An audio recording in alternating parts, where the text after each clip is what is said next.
Hello കൂട്ടുകാരെ, ഗായ്സിൻ്റെ പുതിയൊരു വീഡിയോയിലേക്ക് എല്ലാവർക്കും സ്വാഗതം. ഇത് ഡോളോമേറ്റാണേ. ഇത് നമ്മൾ ഇപ്പോൾ കുറച്ച് തൈകളൊക്കെ നമ്മൾ നട്ടിരുന്നല്ലോ. പയർ, ചീനി, അതുപോലെ തക്കാളി, അങ്ങനെ കുറേ ഐറ്റംസ് തൈകൾ നമ്മൾ നട്ടിരുന്നല്ലോ.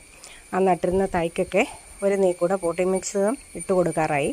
അപ്പോൾ നമ്മളെല്ലാ വളങ്ങളും ചേർത്തിട്ടാണ് പോട്ടി മിക്സ് ഇട്ട് കൊടുക്കുന്നത്. അപ്പം അതിൻ്റെ കൂടെ നമ്മൾ ശകലം ഡോളോമേറ്റും കൂടെ ആ പോട്ടി മിശ്രിതത്തിലേക്ക് ചേർത്ത് കലർത്തിയിട്ടാണ് ഇട്ട് കൊടുക്കുന്നത്. അപ്പോൾ ഇതാണ്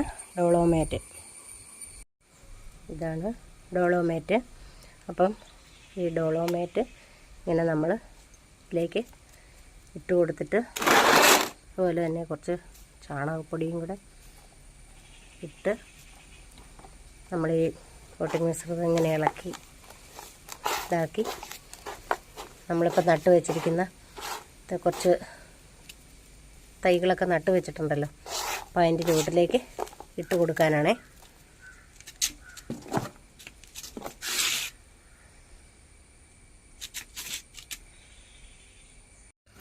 നമ്മൾ ഇതിനകത്തേക്ക് ശകലം സ്യൂഡോമോണസ് ആണ് ഇതും കൂടി ശകലം ചേർത്തിളക്കുന്നുണ്ടേ.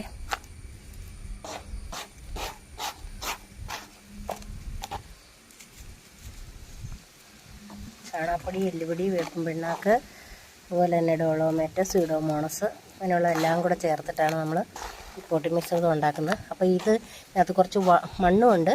അപ്പം എന്നാന്ന് വെച്ചാൽ നമ്മൾ 2-3 ഇലയൊക്കെ ആകുമ്പോൾ നടുന്ന സമയത്ത് നമ്മൾ ഇതിനകത്തേക്ക് ഒരുപാട് അങ്ങോട്ട് മണ്ണിടുന്നില്ല. വളം ഇതുപോലത്തെ പോട്ടി മിശ്രിതം കുറച്ചല്ലേ ഇടുന്നുള്ളൂ. അപ്പോൾ അത് ഇച്ചിരി വളർന്ന് വന്നു കഴിയുമ്പോഴത്തേക്കും നമ്മൾ വീണ്ടും അതിൻ്റെ ചുവട്ടിലേക്ക് നമ്മളിതെല്ലാം ചേർത്ത പോട്ടി മിശ്രിതം ഇട്ട് കൊടുക്കണം. എന്നാൽ മഴയൊക്കെ വരുമ്പം പിന്നെ അതിൻ്റെ ചുവട്ടിൽ മണ്ണില്ലെങ്കിൽ അത് മറിഞ്ഞു പോകാൻ ചാൻസ് ഉണ്ട്.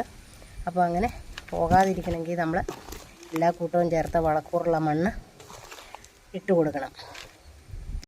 ഇതാണ് നമ്മൾ നട്ടയിൽ ഒരു തക്കാളി തൈ. അപ്പോൾ അതിൻ്റെ ചുവട്ടിലേക്ക് നമുക്ക് ഈ പോട്ടി മിശ്രിതം ഇങ്ങനെ കുറേശ്ശെ അങ്ങോട്ട് ഇട്ട് കൊടുക്കാം. തൈയുടെ വളർച്ചയ്ക്കനുസരിച്ച് നമ്മൾ ഇടയ്ക്കിടയ്ക്ക് ഇങ്ങനെ പോട്ടി മിശ്രിതവും അതുപോലെ എന്തെങ്കിലുമൊക്കെ വളങ്ങളുമൊക്കെ ചെയ്ത് കൊടുത്തുകൊണ്ടിരുന്നാൽ നമുക്ക് അതിൽ നിന്ന് കൃത്യസമയത്ത് തന്നെ വിളവ് ലഭിക്കുകയുള്ളൂ. അപ്പോൾ ഞാൻ എല്ലാത്തിലും ഒന്നിട്ടിട്ട് കാണിക്കാമേ. അപ്പോൾ നമ്മൾ ചീനിത്തൈയുടെ ചുവട്ടുകളിലും അതുപോലെ വേറൊരു ചീനി, ഇത് ഇങ്ങനെ നമ്മൾ കുറച്ച് ചീനിയുടെയും അതുപോലെ തന്നെ തക്കാളിയുടെയും ചുവട്ടിലാണ് ഇന്ന് മണ്ണിട്ട് കൊടുത്തത്. നമ്മൾ നടുന്ന എല്ലാ ചെടിക്കും അങ്ങനെയാണ്. കുറച്ച് വളർച്ചയായി കഴിയുമ്പോഴത്തേ ഈ 2 ഇല വരെ ഉണ്ടായിരുന്നുള്ളൂ. അത് കഴിഞ്ഞ് ഇങ്ങോട്ട് ഇത്രയും ഭാഗം വളർന്നു വന്ന സമയത്ത് നമ്മൾ അതിന് കൃത്യമായിട്ട് തന്നെ വെള്ളവും വളവും ഒക്കെ, ഇപ്പോൾ വെള്ളം കൊടുക്കേണ്ട ആവശ്യമില്ല.